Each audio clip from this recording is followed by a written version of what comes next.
સુરત શહેરના સારોલી વિસ્તારમાં કાપડ વેપારી પાસેથી મોટા પ્રમાણમાં ડ્રેસ મટીરીયલ ખરીદીને બાકી રકમ ન ચૂકવતા ફરાર થયેલા ઠગને સારોલી પોલીસે ઝડપી પાડ્યો છે। મળતી માહિતી મુજબ આરોપી ઠગ દ્વારા એક કાપડ વેપારી પાસેથી કુલ 75.93 લાખનું ડ્રેસ મટીરીયલ ખરીદવામાં આવ્યું હતું। શરૂઆતમાં વિશ્વાસ જમાવવા માટે આરોપીએ 54.88 લાખની રકમ ચૂકવી દીધી હતી, જેના કારણે વેપારીને કોઈ શંકા ન આવી, પરંતુ બાદમાં રહેલા બાકી 21.5 લાખની ચૂકવણી મામલે આરોપી તાડતૂર કરતો રહ્યો અને સતત બહાના કરતો રહ્યો।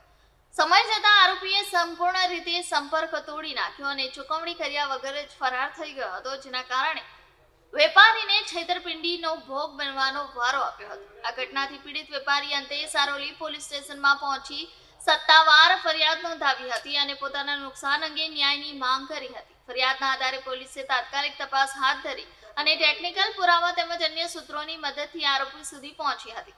પોલીસની ઝડપી અને અસરકારક કાર્યવાહી બાદ છેતરપિંડી કરનાર આરોપીને ઝડપી પાડવામાં સફળતા મળી છે। હાલ પોલીસે આરોપીની પૂછપરછ શરૂ કરી છે અને આ સમગ્ર મામલામાં અન્ય કોઈ સંડોવણી છે કે નહીં તે દિશામાં વધુ તપાસ ચાલી રહી છે।